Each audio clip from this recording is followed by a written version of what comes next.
few today, but this is 1035. This would allow online voter registration.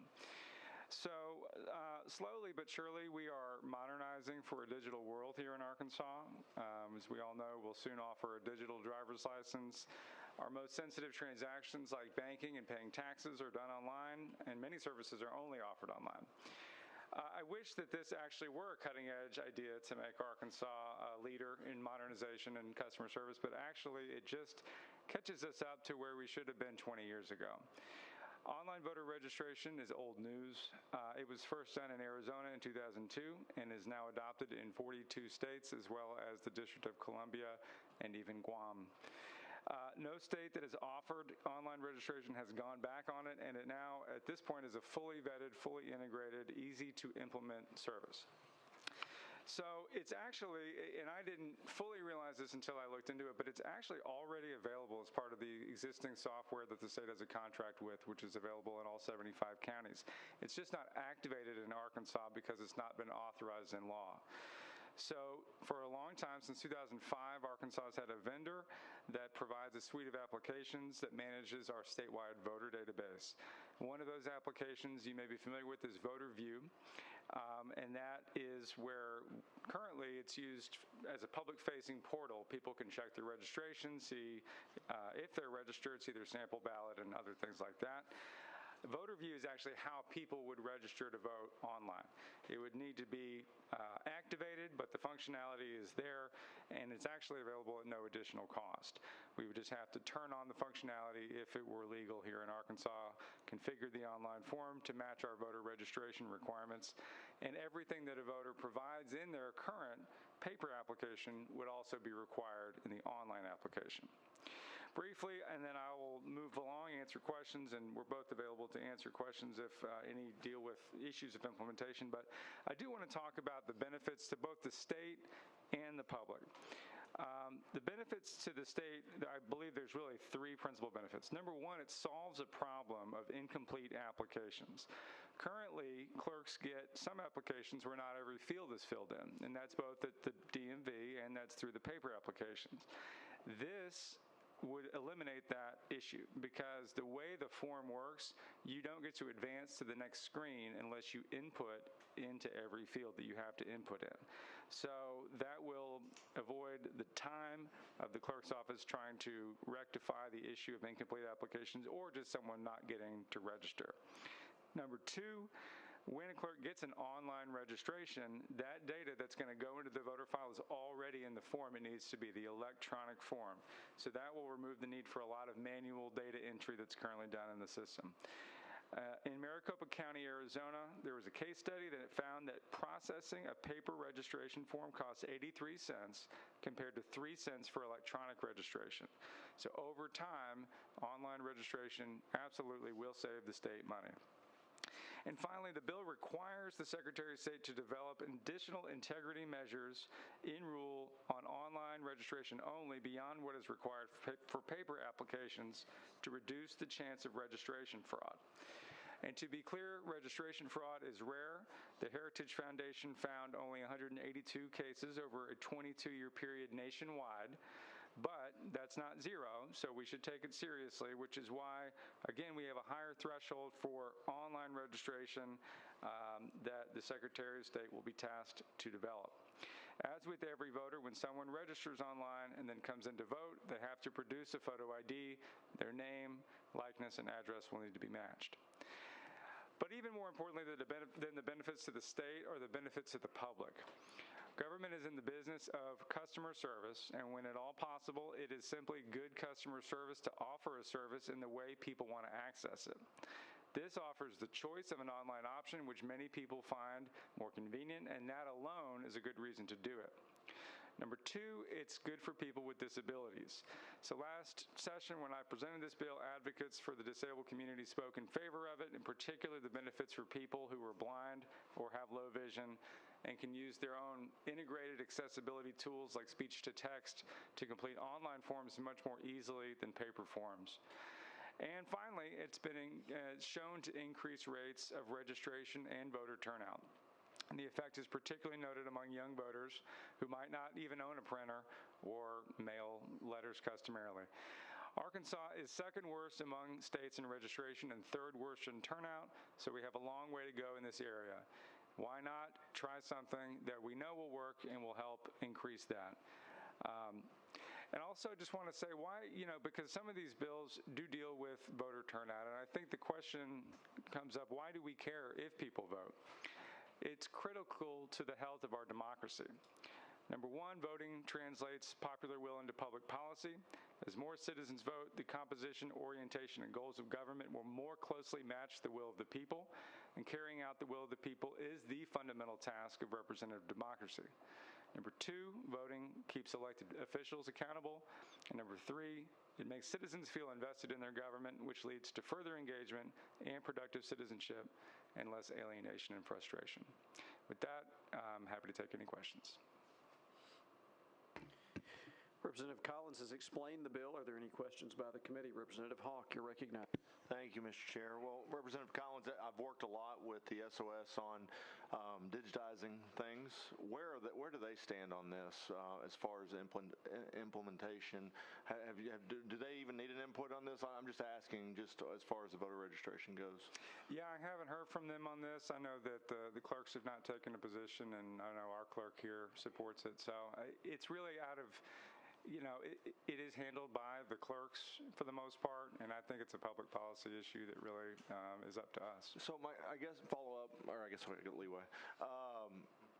My question is, so if we go online, is every county clerk going to have an online database, or does the state have an overall system that they would have to buy into? What's that look like? So the state already has an overall system, and it's through this vendor, and every clerk's office has access to it, and that's already there right now. This application is by the same vendor, VoterView, and it would all be integrated in. So when they get a paper application right now, they're typing into what is called ES&S Power Profile. So they type those in manually. With this, it will come in from VoterView and be automatically integrated into Power Profile. Those applications work together. Okay, thank you. Sure. Any other questions by the committee? Representative Rose, you're recognized. Thank you. So are you saying there's no cost? No, I'm not. The initial setup cost was estimated at $70,000 for the Secretary of State, and then there was no ongoing cost. So they do have to get, configured with the initial form and everything like that. They have to amend their contract with the S&S to do that. But on an ongoing basis, no, we got a fiscal impact on this last session, and they said no ongoing costs. Okay. So there are associated costs, 70,000 rough estimate from previous run of this. Yeah, 70,000 initial setup costs from the Secretary of State, and then ongoing no costs. But like I said, because of the efficiencies and less data input, it's expected to save the state money over the long term. Mr. Chair, would it be all right to have SOS, somebody from their office, support that? Absolutely. Is there anyone here from the Secretary of State's office that can shed some light upon Representative Rose's question? If you would, just state your name, who you're here representing, and you'll be recognized. Just to reiterate my question, just to confirm or add to whether there are associated costs and what that looks like. Josh Bridges, Assistant Director of Elections for the Secretary of State. We have not, for this iteration of the bill, we have not received a fiscal impact from our vendor at this time. I know Representative Collins said that the $70,000 figure was from the last time that this was ran, I believe, in the last session, but we have not received a current fiscal impact on this. And we do not know if this will, in the long run, save the state money. We have not done any kind of analysis on that at all. All right, thank you. Thank you, Mr. Chair.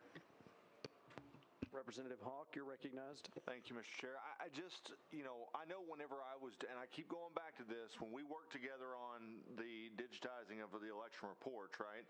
That was the first thing I asked the Secretary of State was, what was this going to cost the state? And we knew that on the front end, right? And so I agree with the premise, Representative Collins, but wouldn't you agree that we should hold off on this until we know the exact cost from SOS? Because whenever I did mine, They said they had the money already in their budget to be able to do that. With this, we don't even know if they've got the budgeted money as it sits today to be able to implement this $70,000, correct? Is that a question for me? For for you, for Representative Collins. Yeah. You know, with the information that we got that it was $70,000, I suppose that's a decision for this committee to make, whether or not we feel like it's something that's important. If we do, we can move forward and find a way, and if not, then we won't. But I just hate to pull the fiscal impact card on you with we having a 1 week left, in the session. But I also know that just my time working on digitizing the election reports, that was a big conversation piece, was how much it was going to cost to upgrade the system. And I just think it's hard for this committee, or at least for me, to say a yes vote without knowing definitely what that's going to cost Secretary of State. And if they've got the money in their budget. Yeah, and I think if we hadn't gotten that fiscal impact from the Secretary of State, recently, 2 years ago, I would agree with you. But I think that on that basis, I feel pretty confident that it's not going to have changed significantly from that $70,000 estimate. But maybe, they feel otherwise. I don't know. Thank you. Representative Collins, is there an emergency clause on this bill? No, and in fact, I believe it's scheduled to start only after January 1st, 2026, to give a little extra run-up time. Okay, so you'd have time to, in a fiscal session, get an appropriation bill and go through that process if need be? Is that what you're saying? If need be, if $70,000 is needed in an appropriation, sure. What is the primary objection or the primary objections to doing voter registration this way? That's my question number one. And question number two, how many other states do registration this way? I think that if I think about the questions people have about it, it's always cost, implementation, and fraud, right? Those are the three things people talk about with any election procedure. I've tried to address all three of those. I actually think it's, again, long-term savings. Implementation is very straightforward, and I think it's a more secure way of doing things. We've moved so many things to electronic over paper precisely for that reason. Paper is very susceptible to fraud, and this is a, tried and true thing. It's done in many states with I've not heard of any incidents, and I think that's been testified to in the past as well. As far as other states, 42 other states do it. So this is the vast majority of states are already doing it and have been doing it in most cases for many years. So we're behind on this one. Okay, we're talking about online voter registration. That's right. Not voting, just registration. Okay, and so, from a fraud standpoint, there's not anything that would keep me from going online to say for example, my Secretary of State's office website or the county clerk's website and entering someone else's name and saying, hey, I got you registered to vote. No, there are actually a number of things. You would have to provide a signature, for one. You'd have to an electronic capture of a signature. You would have to provide the last four of your Social Security number or your driver's license number. You'd have to provide a large number of other, information as well that you would have to have, personal information. Again, all these things are also what you'd have to have if you're doing a mailed-in paper registration. And then, of course, when you go in to vote, they're going to match that ID to your information, your name, your likeness, and your address that you've already provided in the past. Fair enough, Representative Berry? Yeah. All right, Representative Beatty, you're recognized. All right, any other questions by the committee? Seeing no other questions by the committee, do we have anyone signed up to speak for or against the bill? We have no one signed up to speak for or against the bill. Representative Collins, you're recognized to close for the bill. Thank you. I'm closed for the bill. I'll move to pass. Representative Collins has closed for his bill. He's made a motion to pass. Is there any discussion on that motion? Representative Beatty, you're recognized. Well, I really didn't want to ask for a fiscal impact, but for that reason that we just have an anticipated cost on this bill, I will be voting no without the exact hard dollar. All right, any other discussion on the motion? Representative Hawk, you're recognized. I like the bill. I mean, I told other people I like the bill, but the cost is a major thing for me. Whenever I did mine, that was the first thing that I talked to SOS about and made sure I had that when I brought it to this committee. And so with that being said, I'll be voting no. Any other discussion on the motion? Seeing no other discussion on the motion, we do have a motion do pass. All those in favor say aye. Aye. All those opposed? No. The noes have it. Sorry, Representative Collins, the bill's failed. Next, we have House Bill 1035.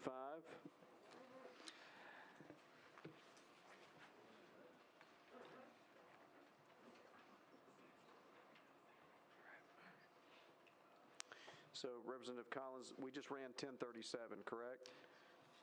That's 1035. We just ran 1035. What about 1037?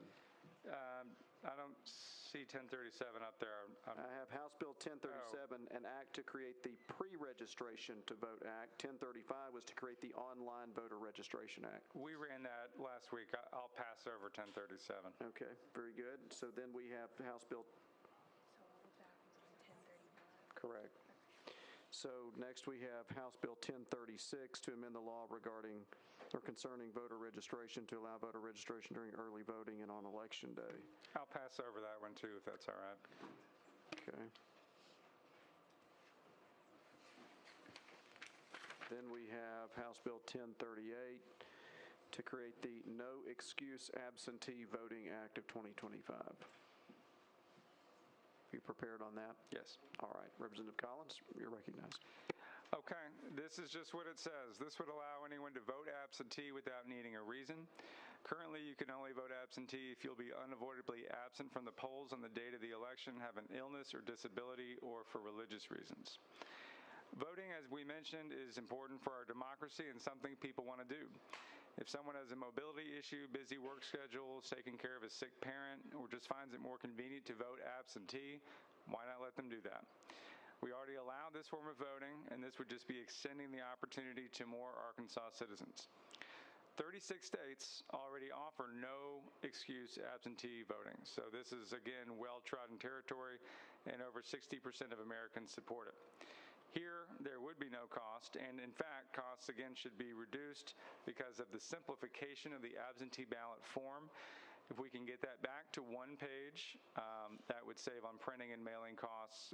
It had been one page, and it was recently extended to two, not to mention is easier for the public. And with that, I'm happy to take any questions. Representative Collins has explained his bill. Are there any questions by the committee? Seeing no questions by the committee, is there anyone signed up to speak for or against the bill? Seeing no one signed up to speak for or against the bill, Representative Collins, you're recognized to close for your bill. I'm closed. Move to pass. Representative Collins has closed for his bill. He's made a motion to pass. Is there any discussion on the motion? So this is, my understanding, is no excuse absentee voting. And I guess just my comments are, absentee ballots have been a source of fraud over the years, and if there's no excuse needed to get an absentee ballot, I may have some concern that that could increase fraud, and so those are my discussion points on the motion. Is there any other discussion on the motion? Seeing none, seeing no further discussion on the motion, we do have a motion to pass. All those in favor say aye. Aye. All those opposed? No. The noes have it. Sorry, the bill's failed. Next, we have House Bill 1039 to amend Arkansas law concerning absentee ballots.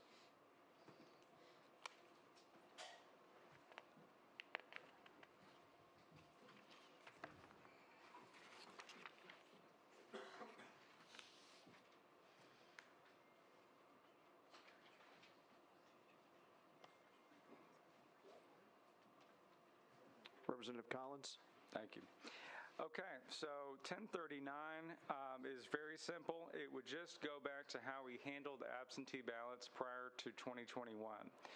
So at that time, there was a bill by Senator Hammer, and it moved the deadline for hand-delivered absentee ballots from Monday before Election Day to the Friday before Election Day. So it attracted a little bit of controversy, and actually the Benton County Election Coordinator and Washington County Director of Elections both spoke against it. It was a relatively close vote in the House, and it passed into law as Act 973 without the governor's signature.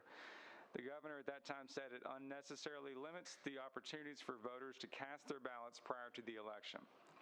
It does limit voting, as Governor Hutchinson said, and creates the possibility that someone won't get to vote at all and does not serve the public interest. So before that bill passed, between 20 and 30% of voters who hand-returned an absentee ballot did so in that 3-day window that the bill eliminated. And if that's when a third of the voters want to return their ballot, we shouldn't arbitrarily deny them that period.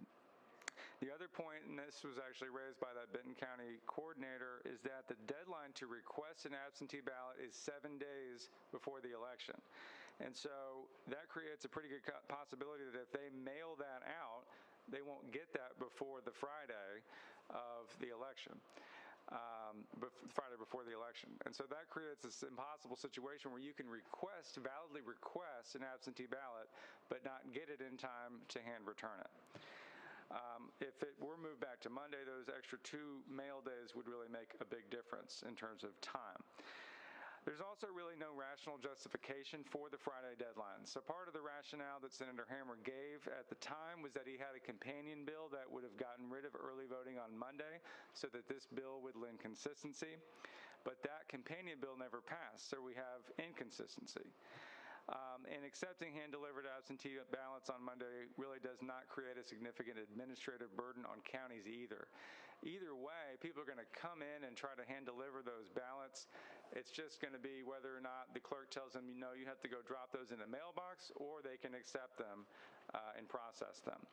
And either way, they cannot start opening ballots until Election Day in any event.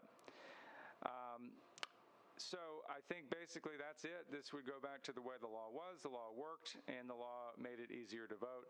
It better served the public interest, and I'm happy to take any questions. And if you'd like to add anything, you're welcome to. So in Pulaski County, that's the only county I can speak for, it would not change our workflow at all because, like he said, we have a large amount of people who come in on that day, on that Monday, and we have to send them to the post office. So it just delays the amount we have to work them the next day when they come to us through the post office on Election Day, but it doesn't change the amount of absentee ballots that we have to work. They come in either way. Happy to take any questions. Representative Collins has explained the bill. Are there any questions from the committee? Representative Rose, you recognize. Thank you. I was looking at just kind of the changes or the amending of the language here. Can you walk me through the rationale behind adding the designated bearer and administrator on the delivery of the ballot and the removal of physical office instead of just authorized agent, and why physical office of the county clerk is removed in that? Sure. So the physical office, and again, this is just a reversal of what was done in that act, but that was one of the additional things. So in, I guess, 2020, it was right before this bill was proposed and passed that we would be repealing. COVID made the need for some drop-off tents outside the clerk's office, and those were, I guess, what was being targeted here. I think that the testimony at the time from Washington County, and I believe it probably would be shared, although Pulaski County could speak for themselves, is that just in case of something like that happening, those tents were helpful to have. And so allowing that other drop-off point to the clerk, not necessarily at the physical office, was something that if we restore that, it's just a useful possible thing for them to have. Did you have anything to add on that? So going back to 2020, the way that it affected Pulaski County is that our county judge closed our courthouse, which meant that the public was not allowed into the courthouse to drop off their ballots. And so the way that their solution to that is that they created tents outside. Nothing changed. You had to show your ID, you had to sign everything, but they were all manned boxes what we did is we moved the employees outside, and the office became just right outside our door. And so, like I said, nothing changed. All the processes were still handled. It's just that we were able to step outside. Whereas had we not had that ability, we would not have been able to accept some votes because the common the voters were not allowed inside the building, and so we had to come up with some way to be able to meet them outside. And my understanding is that we were not the only county that did that. Were you able to comment on the designated bearer and administrator and why those are being added? So the designated bearer and administrator added to the authorized agent. So first of all, the authorized agent is able to drop off their absentee ballot until noon on election day. And so the authorized agent, or the designated bearer and the administrator allow the nursing homes to be able to come in on the day before, as opposed to having to come in on that Friday. And the designated bearer, we have a lot of voters out there that are disabled, and they have a designated bearer try to bring in their ballot to us because they may not request it until that deadline. And the mail, they don't always get their ballot, and so they know that if they stick it in the mail, we're not going to receive it by election day, and so they will designate a bearer to bring that in, and so that it allows them to have that extended time when they receive it, and they don't have time to mail it. Does that make sense? Yeah, Okay. I'm following what you're saying. So currently, this is not allowed. Correct. They have to bring it in by Friday. Representative Collins, I think you spoke to, and I apologize if it's a previous bill, but I think you spoke to on this one as well, that this will not expand fraud. Is that your belief? Or it's not a cause for concern? There's not an additional risk? Well, I don't think I've commented on it with respect to this bill. Okay, I apologize. But let me, I can rephrase it. Sure. Do you think that it could? No. So, I mean, again, we currently allow a designated bearer, administrator, or authorized agent to deliver absentee ballots. Right now, the deadline's Friday. This would make the deadline Tuesday.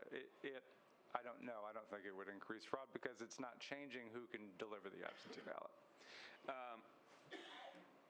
Mr. Chair, Representative Beck, would it be all right to ask somebody from the Secretary of State's office to come to the table on this? Yes, go ahead. All right. I'm just curious their perspective on that. Just with these changes, things that are currently maybe not allowed, or the timeline, or the individuals, just kind of get their perspective. I know we've heard some testimony from county clerk, but curious what the SOS has to say. Josh Bridges, Assistant Director of Elections for Secretary of State.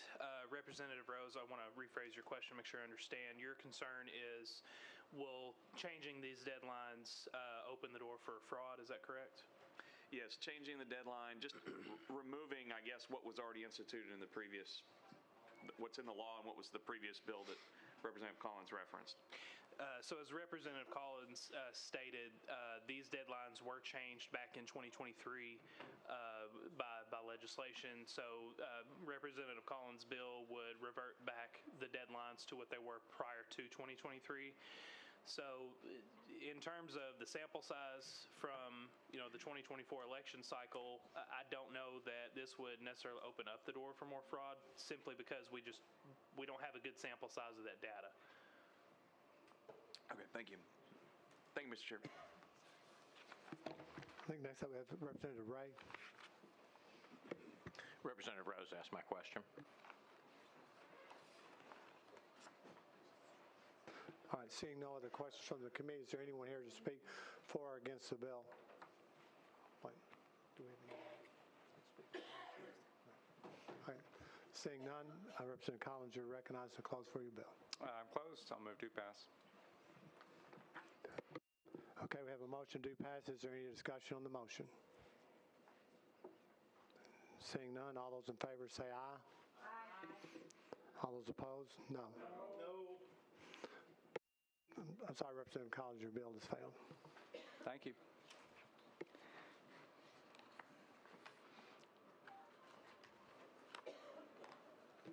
So you prepared to present HB 1040? Yes, thank you. Recognize yourself for the committee, and you're good to go. Okay, Andrew Collins. So this one would repeal the criminal prohibition on a person entering or remaining within 100 feet of the entrance to a polling place. And y'all might actually like this one, just throwing it out there. So this would reverse the change enacted by Act 728 of 2021, also by Senator Hammer. And so when he presented the bill, he talked about loitering, blocking access, and harassment as things we wanted to stop with the bill he presented. So those are already all illegal under other laws. Also, electioneering, which is the display of audible dissemination of information that advocates for or against any candidate, issue, or measure on a ballot, is also already illegal within 100 feet of the entrance to a polling place under another law. So what Act 728 does is criminalize a volunteer bringing water to voters waiting in line on a hot day, as well as numerous other innocent and even positive and productive activities. So if you go shake your friend's hand who's waiting in line within 100 feet of the entrance, you've committed a criminal offense. Same if you offer an arm of support to your mother or grandmother while she attempts to stand in a long line. Same is if you just walk by on the sidewalk within 100 feet of the entrance, even if there's no line at all and you're minding your own business. It's not just a violation, it's a Class A misdemeanor, the most serious category of misdemeanor, which is punishable by a year in jail and a $2,500 fine. And I realize people might say, oh, that wouldn't be charged. But I would say two things in response to that. First of all, elections are very charged. They're very, hot sometimes, and people may be watching very closely for any small slip-up, cell phone camera, and it's not unimaginable for an overzealous prosecutor to actually prosecute someone for a de minimis violation here. And second, if that is the only reason that we think it's okay, I don't understand since when do we pass criminal laws and just hope they won't get charged. I don't think that's a responsible way to make laws. But beyond all that, beyond the overbroad scope and the criminalization of innocent acts, I think that the more insidious aspect of Act 728, which I hope that you all will agree with me on, is that it discourages people from voting at all. So if lines are long and you need someone with you and you can't have that person because they'd be breaking the law, or if you're in the sun and you start to feel faint but you can't get that water because no one can bring it to you because they'd be breaking the law, in those situations you might just not vote at all. And it's a particular problem in minority communities because minority voters on average wait nearly 30% longer to vote than their white counterparts. That's been studied. So making it more difficult to vote with the disproportionate impacts on our minority communities is bad for Arkansans and bad for democracy, and that's why this bill would reverse that situation and again go back to where we were in 2021, where electioneering is illegal, loitering is illegal, harassment and blocking access are all illegal, and this would just, I think, remediate a problem in the law. Happy to take any questions. Representative Ray, you're recognized for a question. Thank you, Mr. Chairman. Representative Collins, the study that you just alluded to, can you tell me what that study is, and was it based on Arkansas? It was testified to in court by an expert witness, a professor of political science, and I don't know if it was a published study, but it was information presented. I'm not sure if it was based on Arkansas. Okay. But it was sworn under oath. Representative Hawk. Thank you, Mr. Chair. And once again, Representative Collins, I like the intent of the bill. I think it's great. But, one thing that in fact, my county clerk was in the room. He yells at a lot of people in Saline County if somebody walks up and has a button even on their shirt and they forget to take it off, right? There's nothing in the bill, though, that says if you go up to take that, water to somebody, that you got to remove all, unless that's part of the electioneering portion of that. I'm just trying to read between the lines, I guess. And I would just hate for us to pass something like this, and the unintended consequences, there's a gray area for somebody to go, well, this will give me an opportunity to take my favorite candidate's button and just go up through the line and tell everybody, hey, here's your water, also vote for this guy. No, I absolutely appreciate that. And that's the thing. And I didn't actually fully realize that when this bill came before us the first time, but we have a full electioneering statute, and it clearly states in a different section, but within the same, different subpart within the same section, electioneering includes handing out any literature, soliciting signatures, displaying a candidate's name, likeness, or logo, all all that stuff, disseminating buttons, hats, pencils, pens, shirts, signs, stickers, all that's in law already. So they could still put their sign up to where you don't have your button, but you can just pass out water. You have to have nothing on you. Okay. You know, if you're going to go pass out water, nothing having to do with any candidate at all, if you're going to be doing that. Okay, thank you. Yeah. Representative Rose. Thank you. Representative Collins, I'm sure you're more well studied on this section than I am. Do you know why and when Part 24 of that Arkansas Code 71103 was added? Since that's what I think that's the totality of the bill is we're removing that, correct? Sir, just let me pull that up. Oh, yeah, that was in 2021. Do you know the why behind why it was added? Yeah, well, I think that, again, the main reasons that were given in committee were loitering, blocking access, and harassment. I think people were saying that there were volunteers, getting within 100 feet of a line, and some people were probably breaking existing laws, and some people were probably doing things that were perfectly innocuous and shouldn't have been actionable because they were giving out water or food or whatever the case may be. So I think that's the why. That's where it generated from. That was off in the 2020 election. And I know this isn't, I'm not asking you to quote testimony from 5 years ago. You said loitering, blocking, and harassment. And so that was why, was 24, Part 24, was that kind of like the totality of what was added, or was it a whole section of lines? That was the whole bill. Okay. So it was added for that reason, I'm guessing, past this committee and then the House. Mm-hmm. Okay. All right. Thank you. Thank you, Mr. Chair. I have a question. And this is something I experienced actually campaigning, where there was a group that were right outside of the 100. They do that line with the rope, and they were just right outside of that, and they had a big banner on the front of their table, and it was advocating not to vote for certain individuals, or to vote for certain individuals, I should say. And they were handing out water. Now, the people would have to walk over there and get the water and walk back. But with this, you would say that they could actually bring that water. And I guess my concern would be, wouldn't that, or maybe the campaigning, the other law would catch that, but you can see where it definitely be where I'm seeing who's giving me the water. Just the person just walked a few feet over here to me, type of deal. So we kind of interfere with that. Because where they go and pick it up, which would be in clear sight of the individual, they'd be able to see who was giving them a glass or a bottle of water. Well, and I guess I'd say if you're 101 feet outside of the entrance right now, you can offer somebody a water and they can take it, under current law, because that, you just can't cross that threshold. You could have as many buttons and pens and everything on it as you want. You can electioneer to your heart's content if you're outside of that range. And so, is it really solving anything by preventing someone who has nothing to do with electioneering from coming within that 100 feet? I would say probably not.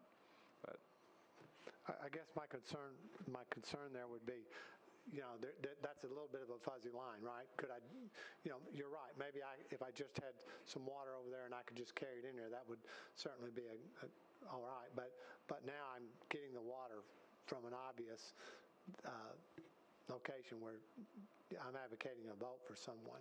That it kind of creates a little bit of a blurry line. Wouldn't you agree? Well, I guess I wouldn't, in that right now, under all the laws that we have passed, some voter who's coming to vote can walk over to their tent or kiosk or whatever it is, if it's outside the 100 feet, get the water, and they know it's from the candidate or group or whoever it is. So I think to the extent that's a problem, that's an existing problem, that would neither be added to nor detracted from under this, in my opinion. But I understand the question. Representative Ray. Thank you, Mr. Chair. Representative Collins, what year did you say this law was passed? 2021. Okay, I remember that because that was my first term, and I think if I'm remembering correctly, one of the rationales for this was that people were sort of blurring the lines between, simply handing out water and electioneering. They were giving out water with candidates' names on it and things of that nature, if I'm remembering correctly. Has this law been challenged? And if so, what was the disposition of that case? I believe that this law, I don't want to say for sure. I kind of think that this one was challenged, and I think that it was enjoined and then appealed, and then it was allowed to be constitutional. But doesn't mean necessarily that that should be the end of the conversation. If our Supreme Court allows it on constitutional grounds, that's one thing, but is it the policy that we want? That's another thing. And I do recall that some people were talking about that. I think there was a lot of confusion back during that debate. What you're talking about with a bottle of water with a candidate's face on it or name on it, that's electioneering, and that wouldn't have been allowed in any case, with or without this Section 24. And so I think, to be real clear, electioneering is and should be and would remain under this illegal within 100 feet of the entrance to a polling place.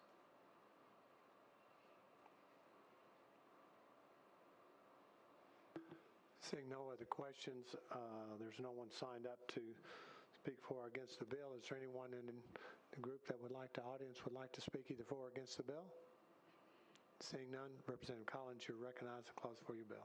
I'm closed. I'll move due pass. Okay, we have a motion due pass. Is there any discussion on the motion? Seeing none, all those in favor say aye. Aye. All those opposed? No. I'm sorry, Representative Collins, your bill has failed. Thank you. That looks like we're continuing the Representative Collins show with 1042. Trying to make it at least swift here. So this is the last one of these on the theme here. This one is HB 1042. Calling it the Direct Democracy Act, and this would be another change course. This would repeal Act 236 of 2023 by our good friend Representative Underwood. This was in many ways the canary in the coal mine for the assault on direct democracy that we've seen this session. It took the constitutional requirement to get signatures from the constitutional requirement of half the electors in 15 counties to half the electors in 50 counties. And that is, again, in direct conflict with the Constitution. Clearly, it was designed to chill direct democracy by making it more difficult and expensive for citizens to get a popular constitutional amendment or initiated act on the ballot, and it has succeeded. So it'll come as a surprise to no one that I think our direct democracy process is or was one of the best features of our law. It made our government responsive to the people, gave the people a check over government overreach, and if we weren't listening to what the people wanted, the people could go out and put it into the Constitution or the law themselves. So I think it's valuable and necessary. But I think Act 236 wasn't just a mistake because it hurt direct democracy. It also is just genuinely one of the most blatantly unconstitutional acts I think we've ever passed in my time in the legislature, and I don't usually like to opine on these things, but I just want to drive home how clear the conflict is between the Constitution and this law. So Article 5, Section 1 of the Constitution says, upon all initiative or referendum petitions provided for in any of the sections of this article, it shall be necessary to file from at least 15 of the counties of the state petitions bearing the signature of not less than 1/2 of the designated percentage of the electors of such county. Act 236 says it'll be necessary to get signatures from half in 50 counties, not 15. Additionally, Article 5, Section 1 says that the threshold for a cure period is 75% of the lawful voters from 15 counties, while Act 236 says that it is 50% of the electors from 50 counties. So this part actually is unconstitutional in 3 ways. It's the percentage going from 75 actually down to 50, the number of counties going up from 15 to 50, and using electors rather than lawful voters, the latter of which refers to the people who voted for governor in the last election. We simply can't rewrite the Constitution. That's what this bill does. This one is in litigation, which is still pending, but I think beyond being unconstitutional, it's just not good policy, and we should repeal it. So happy to take any questions.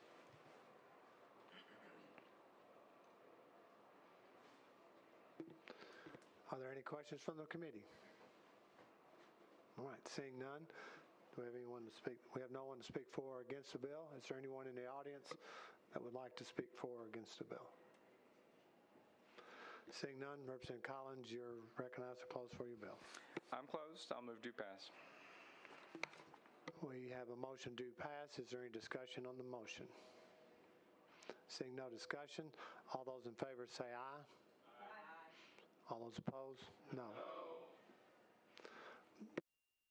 Sorry, Representative Collins, your bill has failed. That's okay. Thank you.